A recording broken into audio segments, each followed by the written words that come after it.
या सगळ्यात संध्याकाळचे 7 वाजून गेले. अनुरागला अजिबात घरी जावं वाटत नव्हतं. तो रागात खूप जास्त प्रमाणात स्मोक करत होता, पण त्याचा राग काही केला कमी होत नव्हता. "निशिता, तूही तेच केलंस. तूही इतरांसारखेच केलंस. तू खूप मोठं नुकसान केलं माझं. याची भरपाई तुला द्यावीच लागेल. दादू खूप बाजू घेतात ना तुझी. आता बघशील तू या अनुरागचा राग." "काय झालं असेल? निशिरा, उशीर झाला. चला बघूया काय झालं नक्की." निशिने थोडं खायला घेतलं. ती खाणारच की तिला अननोन नंबरवरून कॉल आला. तिने कॉल घेतला आणि समोरच एकूण निशिता जागेवरच कोसळली. त्यामुळे भाईसाहेब आणि नंदिनीबाई खूप घाबरल्या. "निशी, ये बाळा, उठ ना राजा. अहो बघा ना, ही अशी का करताय?" सगळे नोकर वगैरे जमले होते. त्यांनी मिळवून तिला नीट सोफ्यावर झोपवलं. निशी बिलकुल शुद्धीत नव्हती. नंदिनीबाई तिच्यावर तोंडावर पाणी मारत होत्या, हात चोळत होत्या, पण निशी निपचित पडून होती. त्यांनी पटकन डॉक्टरला कॉल करायला सांगितला. भाईसाहेबांनी तिचा पडलेला मोबाईल घेतला आणि आलेल्या फोनवर परत कॉल केला. "हॅलो, कोण बोलत आहे?" "हॅलो, मी टिळक रोडवरून भरत बोलत आहो. इथे खूप मोठा अपघात झाला आहे आणि ज्याचा अपघात झाला आहे त्याचा मोबाईलमधून हा नंबर घेतला. त्यांचा ऑन द स्पॉट मृत्यू झाला आहे. तुम्ही त्यांचे रिलेटिव्ह आहात का?" "हो हो, आम्ही लगेच येतो." बाईसाहेबांच्या पायाखालची जमीनच सरकली होती. निशीच्या वडिलांचा मृत्यू झाला होता. असं कसं कोणती मुलगी हे सहन करू शकते? तितक्यात डॉक्टरही आले. त्यांनी निशीला चेक केलं. मानसिक धक्का लागल्याने त्यांना चक्कर आली असं डॉक्टर बोलली. तिला काही वेळाने शुद्ध आली. ती खूप रडत होती. तिचा आक्रोश बघून नंदिनीबाई खूप घाबरल्या होत्या. "निशिता, चला निघूया आपण लगेच." "बाबा, हे काय झालं हो? का देव नेहमी माझी परीक्षा बघतो? काय करू मी आता? अहो नक्की काय झालं आहे? हे काय असं बोलत आहे?" त्यांचेही डोळे आता भरून आले होते. "बोला ना, काय झालं आहे?" "कोणाचा फोन होता?" "मालकीणबाई, निशीचे बाबा गेले." "गेले म्हणजे?" आता त्यांचे हात थरथर करायला लागले होते. "अहो गेले म्हणजे काय? काय बोलताय तुम्ही?" "सुरेशराव गेले. ॲक्सिडेंट झाला आहे त्यांचा." "काय? कधी झालं हे सगळं? बापरे! चला मग लवकर." त्यांनी निशीला नीट पकडलं. तिला कोणत्याच गोष्टीचं भान नव्हतं. बाईसाहेबांनी संजूला कॉल करून ही बातमी कळवली. तीही लगेच तिकडे यायला निघाली. जेव्हा सगळे तिथे पोहोचले तेव्हा समोरचं दृश्य बघून परत निशीने तिची शुद्ध हरपली. संजूने तिला सावरलं. तिच्या बाबाची रिक्षा उलटी झाली होती. तिचे वडील रक्ताच्या थारोळ्यात पडले होते. निशीने हंबरडा फोडला. अश्रू अनावर झाले होते तिचे. तिला सावरणं कठीण होऊन बसलं होतं. "निशी, सावर स्वतःला." निशीला काहीच दिसत नव्हतं ना ऐकू येत होतं. तिला फक्त तिचे बाबा दिसत होते. "बाबा, उठा ना बाबा, प्लीज. तुम्ही मला असं सोडून का गेलात? तर माझं काय होईल? आईचं काय होईल? बाबा, बोला ना काहीतरी."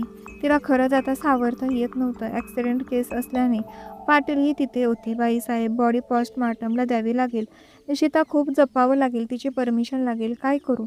"पाटील, आता त्या कोणत्याच मनस्थितीत नाहीये. तुम्ही तुमची जबाबदारी पार पाडा. आम्ही आहोत." पाटील आणि बाकीचे सगळे बघत होते.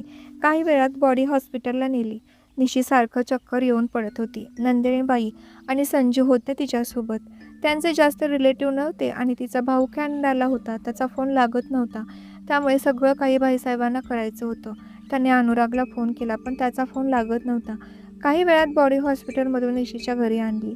तिच्या आईलाही हा धक्का सहन नाही झाला आणि त्यांनीही जीव सोडला. आता मात्र निशिताला काहीच दिसत नव्हतं.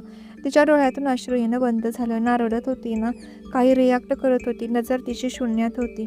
एकाच दिवशी तिचं सर्वस्व असणारे आईवडील त्यांचं पार्थिव बघून काय वाटत असेल तिला? जगातलं सगळ्यात मोठं दुःख म्हणजे आपली आई-वडील गमावणं आणि हे दुःख निशीच्या वाट्याला आलं होतं आणि नियतीने एकच दिवशी हे दुःख दुप्पट करून दिलं. तिचा सगळ्यात मोठा आधार गेला होता. तिच्या डोक्यावरचं प्रेमाचं, मायेचं छत्र हरपलं होतं. संध्याकाळी 5च्या सुमारे दोघांवर अंतिम संस्कार झाले. दोघांच्या जळणाऱ्या चितेकडे बघून निशीला रडू लागली. ती नंदिनीबाईंनी मिठी मारून रडत होती. हे दुःख तिच्यासाठी खूप मोठं होतं, पण तिचं दुःख मोकळं करते आहे हे बघून नंदिनीबाईंना जरा बरं पण वाटलं, कारण ती काहीच रिस्पॉन्स देत नव्हती. सगळे अंतिम संस्कार झाले तरी ती रडत नव्हती. डोळे जणू कोरडे पडले होते तिचे.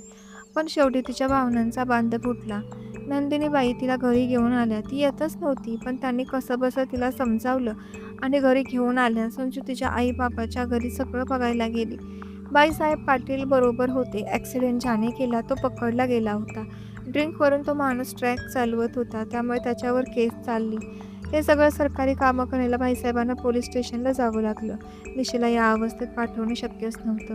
घरी निशी शांत बसून होती. नंदिनीबाई तिला खाऊ घालत होत्या, पण तिने काही खाल्लं नाही. त्याने अनुरागला कॉल केला आणि सगळं काही कानावर घातलं. अनुराधा कामानिमित्त बाहेरगावी गेल्या होत्या. त्याही लगेच घरी यायला निघाल्या. निशीला थोडा वेळ आराम करायला त्याने रूममध्ये पाठवलं. रात्री 8ला अनुराग घरी आला.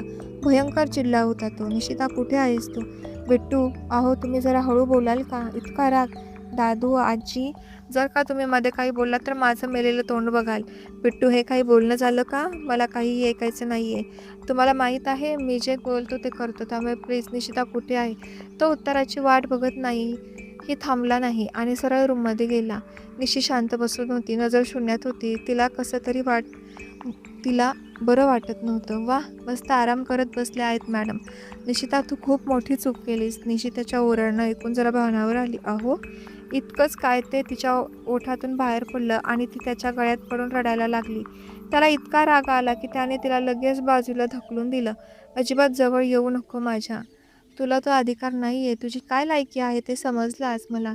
काही प्रेम वगैरे नाही तुझं. तुला फक्त मोठेपणा मिरवण्यासाठी सगळं करता येतं.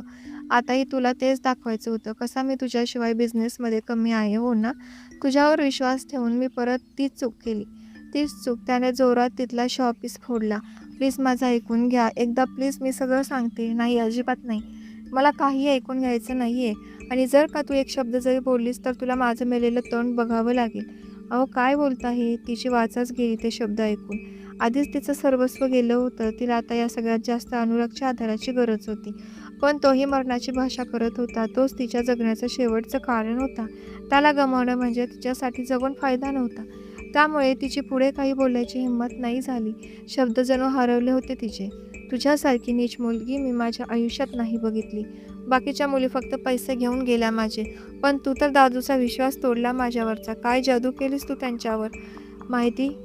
सगळ्यात खोटारडी मुलगी आहेस तू. विश्वास ठेवायला कलंक आहेस. काही प्रेम वगैरे नाही तुझं. का इतकी नाटकं करते काय माहिती? ते काही नाही. तुला आता या क्षणापासून माझ्या लाईफमध्ये आणि माझ्या घरात जागा नाही. आत्ताच्या आत्ता या घरातून निघायचं. तू जर गेली नाहीस तर मी जीव देईल स्वतःचा, लक्षात ठेव. त्याचे शब्द न शब्द तिच्या काळजाला घरं पाडत होते.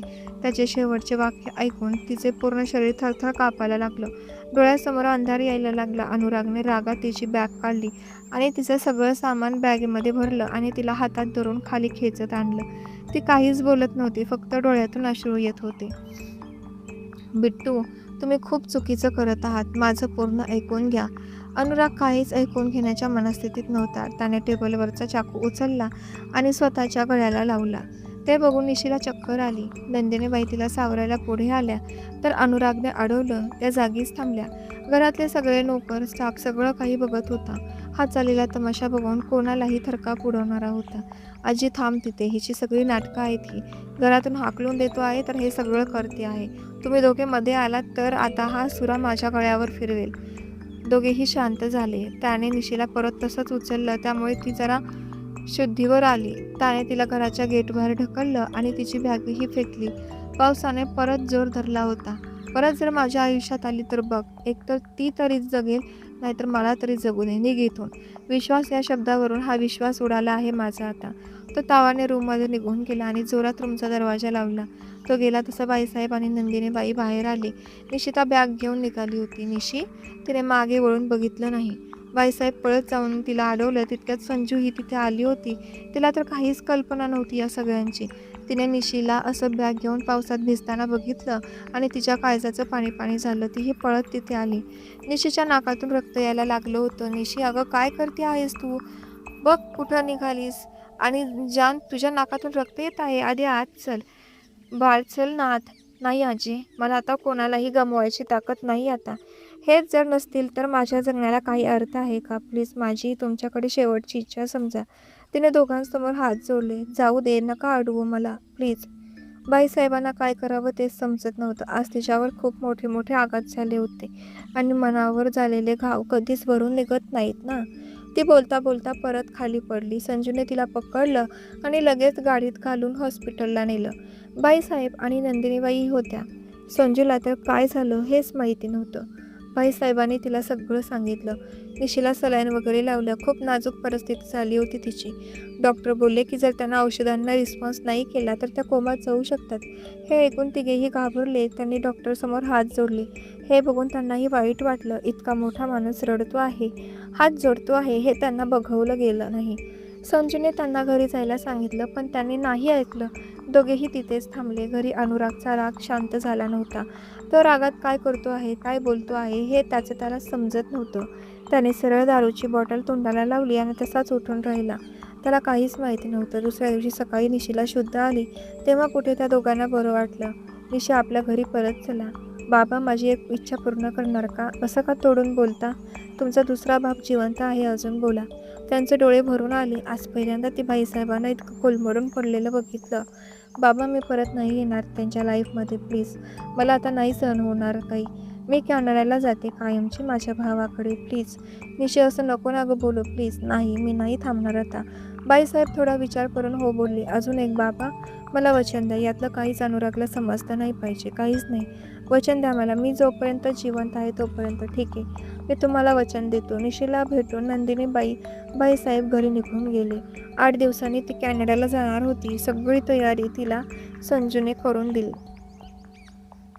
2 दिवस अनुरागच्या रूमबाहेर आला नाही. तसाच नशेत पडून होता. नंदिनीबाई आणि बाईसाहेब रूममध्ये बसले होते. दोघांनाही झोप लागत नव्हती. मालकीनबाई, मी पूर्ण कुटुंब उद्ध्वस्त केलं हो. माझ्यामुळे एक निष्पाप पोरीचं आयुष्य खराब झालं.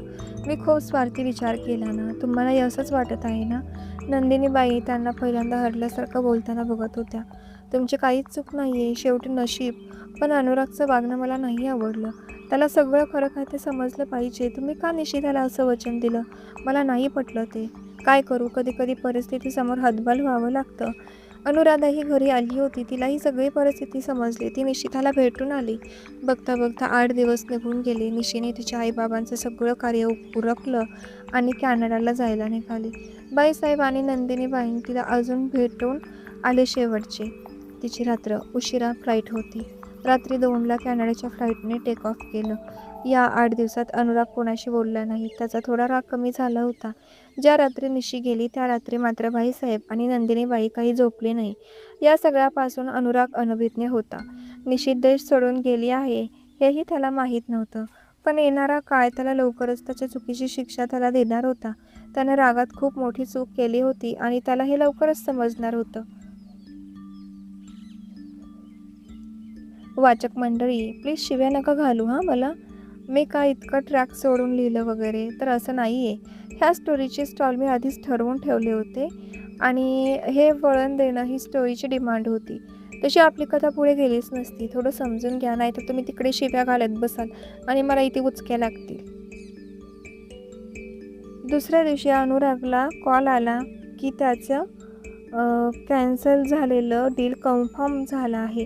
त्याने विचारलं नक्की का म्हणून कन्फर्म झालं. त्याला वाईट वाटलं की बाईसाहेबांनी मदत केली असेल, पण त्यांनी सांगितलं की त्यांना मिस निशिता यांचा व्हिडिओ कॉल आला होता आणि त्याचा या कॉन्ट्रॅक्टसाठी काहीच प्रॉब्लेम नाही असं सांगितलं. आणि साईन जरी करू शकल्या नसत्या तरी त्यांनी त्यांची कबुली जबाब रेकॉर्ड करून पाठवला आहे. त्यामुळे आता हे डील पक्कं झालं. हे ऐकून अनुराग खूप खुश झाला. त्याने लगेच मीटिंग होती ती अटेंड केली. त्याला ही आनंदाची बातमी बाईसाहेबांना सांगायची होती. तो पटापट सगळं आवरत होता तेव्हा त्याला नंदिनीबाईच्या ओरडण्याचा आवाज आला. त्यामुळे तो खूप घाबरला आणि तसाच खाली निघून गेला. काय झालं आजी? अनुराधाही बाहेर आली. हो आई, काय झालं? अरे हे बघ ना, रडत रूममध्ये गेले आणि दरवाजा लावून घेतला, उघडतच नाही आहे. तू बघ ना जरा. काय दादू? तो पळत त्यांच्या रूमकडे गेला. त्याने बाहेरून बरेच आवाज दिले पण बाईसाहेबांनी दरवाजा उघडत नव्हते. शेवटी त्याने दरवाजा मास्टर कीने उघडला. बाईसाहेब खूप रडत होते. कोणालाही काय झालं ते समजत नव्हतं. त्याने अनुरागचा हात धरला आणि ओढत त्याला हॉलमध्ये आणलं आणि त्याच्या एक सणसणीत कानाखाली वाजवली. त्याला समजलंच नाही नक्की काय झालं ते आणि ते रडत रडत खाली बसली. त्यांची ही झालेली अवस्था बघून नंदिनीबाई फार घाबरून गेल्या. त्यानेही अनुरागच्या एक कानाखाली वाजवली. आता परत काय केलंस की यांची ही अवस्था झाली आहे? आमच्या लेकीला तर घराबाहेर काढून तुझं समाधान नाही झालं का? आजी असं का बोलते आहेस? मला काही माहिती नाही आहे. मी तर हे सांगायला येणार होतो की जे आपलं डील कॅन्सल झालं होतं ते आता परत भेटलं आणि हे सगळं मी त्या निशिताला घराबाहेर काढलं म्हणून झालं. तिचा माज जरा कमी झाला आणि तिने कॉल करून त्या कॉन्ट्रॅक्टसाठी मंजुरी दिली. हे ऐकून तर भाईसाहेब अजून जास्त चिडले आणि त्यांनी अजून एक कानाखाली वाजवली अनुरागच्या. तिचा माज, अरे कोणत्या जन्माचं पाप केलं होतं की तू नातू म्हणून आमच्या नशिबी आला. तिला बोलतो काय, तुला माहीत आहे त्या दिवशी काय का आली नाही ती? अहो हे काय करताय तुम्ही, नका ना सांगू त्याला, नका थांबू, मला कळू दे त्यालाही.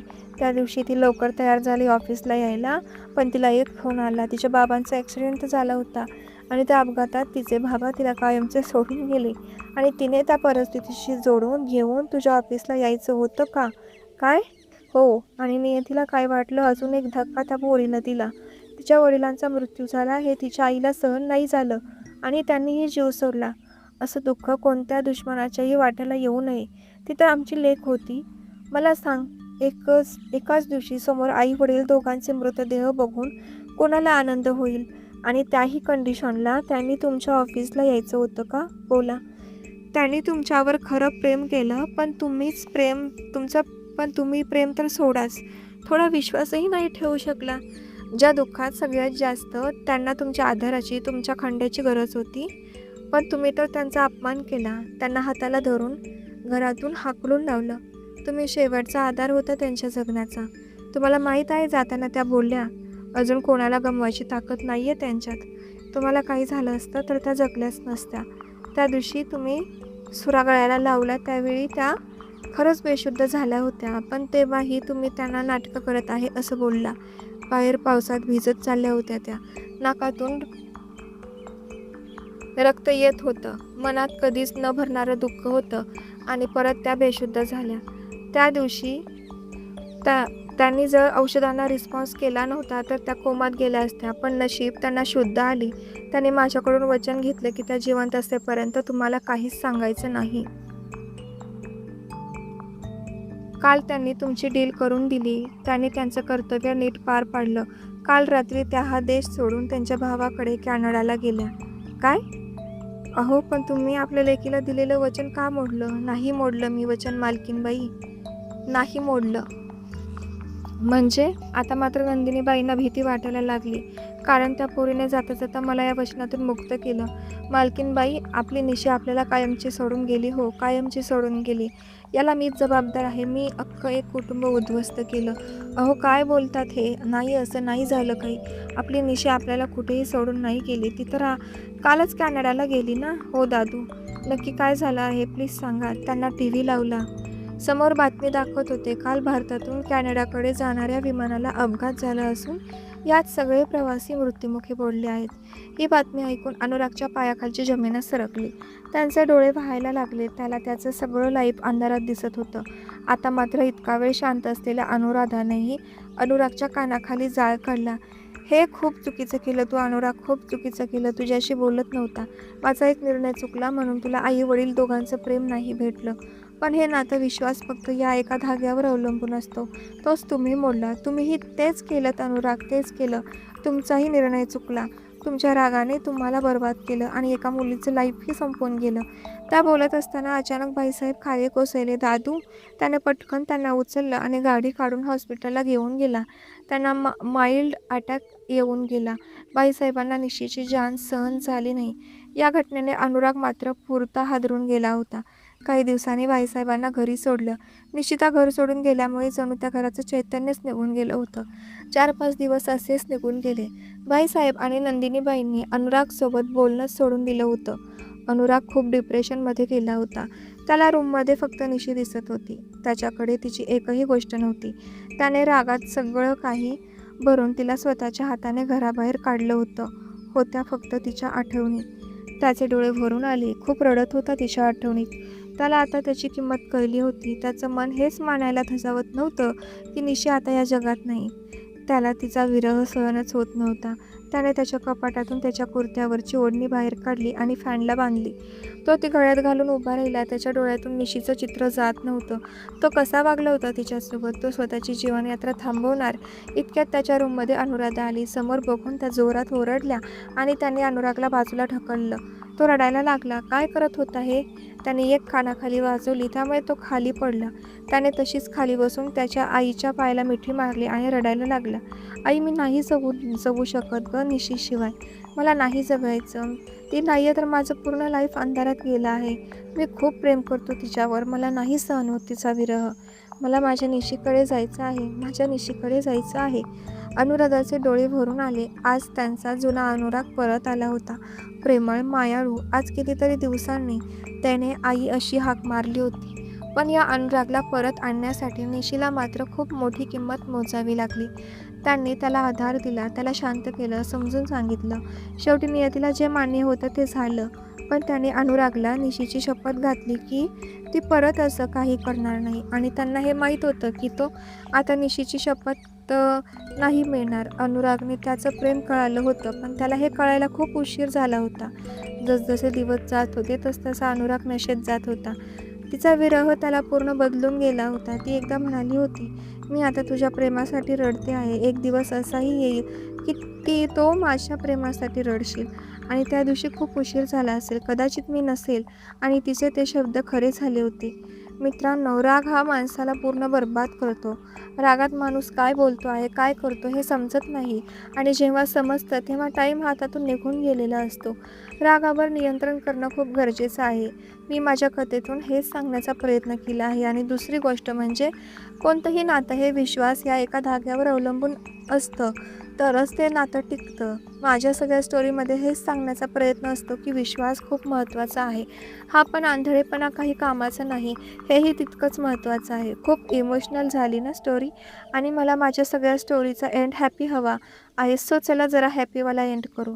बरेच दिवस झाले निशी जाऊन. बऱ्याच दिवसानंतर अनुराग त्याच्या गॅलरीत गेला आणि त्याला निशीची एक वस्तू तिथे दिसली आणि जणू त्याला अमृत सापडल्याचा आनंद झाला. त्या दिवशी निशी गाणे ऐकत होती. ती हेडफोन तिथेच विसरून गेली होती. त्याने तो हेडफोन उचलला आणि कानात टाकून बसला. कधीच गाणे न ऐकणारा तो आज गाणे ऐकत बसला होता. त्याने डोळे मिटले आणि शांत बसला. त्याला आता जगण्याचा एक आधार भेटला होता, दारू आणि गाणी. बस इतकंच काय ते त्याचं लाईफ झालं होतं. तो बरेच गाण्याचे प्रोग्राम अटेंड करू लागला. शांत झाला होता, कोणाशी जास्त बोलत नव्हता. एके दिवशी भाईसाहेबांनी कॉल आला की अनुराग दारू पिऊन पडला आहे. तेव्हा त्यांना बरंच लागले आणि कोणीतरी हॉस्पिटलमध्ये आणलं होतं. बाईसाहेब घाईघाईने हॉस्पिटलला आले. अनुरागला काल रात्री कोणीतरी आणलं होतं. तो पूर्ण नशेत होता. थोडंफार लागलं होतं त्याला. सकाळी तो उठला तेव्हा भाईसाहेब त्याच्यासमोर होते.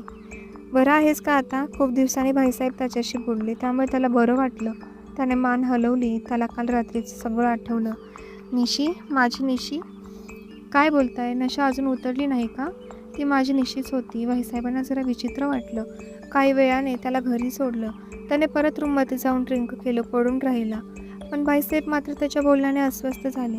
त्याने हॉस्पिटलला कॉल केला आणि अनुरागला कोणी आणलं ते विचारलं. त्यांनी माहिती नाही असं सांगितलं, पण त्यांना CCTV फुटेज मागितलं आणि त्यांना नाही बोलणं हे तर त्या हॉस्पिटलला पॉसिबल नव्हतं.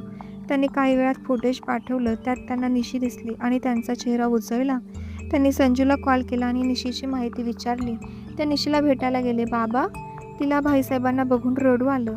सगळं काही खरं सांगा, तिने सांगायला सुरुवात केली. बाबा, ज्या दिवशी माझी कॅनडाची फ्लाईट होती त्या दिवशी मी एअरपोर्टवर जायला निघाले.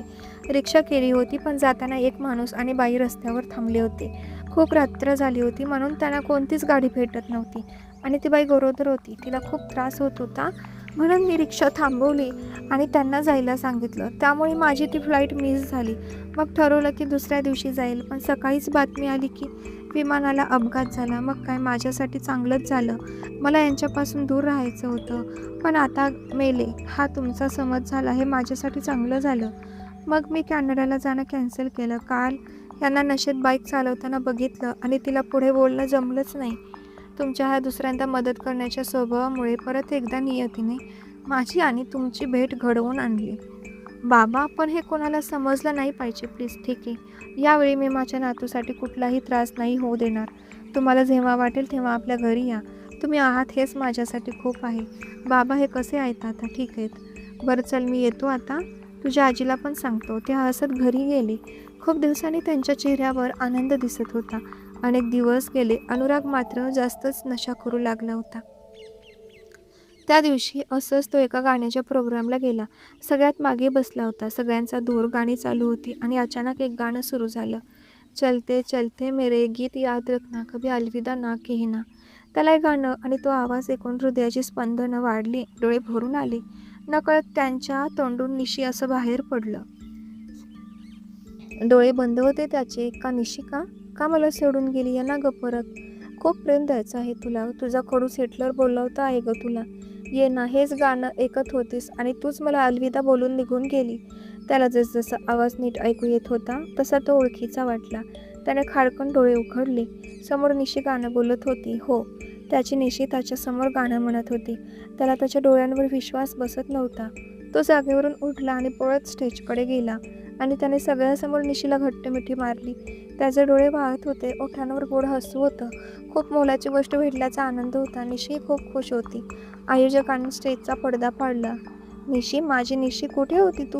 मला सोडून जाताना काहीच नाही वाटलं ना तुला? तो तिच्याकडे लहान मुलासारखे तक्रार करत होता, रडत होता. त्याचं हे प्रेमळ भाबडं रूप तिला खूप आवडलं. माफ कर मला निशी, एकदा माफ कर. मी नाही जगू शकणार तुझ्याशिवाय. आतापर्यंत जीवत आहे ते तुझ्या नावाची शपथ. आईने मला घातली म्हणून प्लीज मला सोडून नको जाऊ. केलं मी माफ तुम्हाला. मी तरी कशी जगू तुमच्याशिवाय? काय हालत करून घेतली तुम्ही स्वतःची. ती त्याचे डोळे पुसत होती. तोही तिचे डोळे पुसत होता. खरंच माफ केलंस? निशी, मी खूप प्रेम करतो तुझ्यावर. हे तू गेल्यावर समजलं मला. त्याने तिला परत घट्ट मिठी मारली. त्याने तिच्या पूर्ण चेहऱ्यावर त्याच्या ओठांची मैफिल रंगवली होती. आज तिच्या चेहऱ्यावर त्याच्या ओठांच्या प्रेमाचा रंग चढला होता. तिने त्याच्या भोवतालची मिठी अजून घट्ट केली होती. त्यांनी तिचा हात हातात घेतला आणि तिला घरी घेऊन जायला निघाला. आज त्याने तिचा हात हातात धरला, तो कायमसाठी, कधीच अलविदा न बोलण्यासाठी. दी एंड. समाप्त. कायम तुमच्या प्रेमाची आणि सपोर्टची भूक गेली. तुमची लेखिका शब्दधनी. तर मैत्रिणींनो, आपल्या कथेचा शेवट झाला आहे आणि ही कथा तुम्हाला कशी वाटते हे मला कमेंटच्या स्वरूपात कळवायला विसरू नका. आणि हो, भाग आवडला असेल तर लाईक करा, शेअर करा. चॅनलवर नवीन असाल तर सबस्क्राईब करा, कारण अशाच प्रकारच्या छोट्या छोट्या कथा मी तुमच्यासाठी घेऊन येत असते. थँक्यू फॉर वॉचिंग मन माझे चॅनल.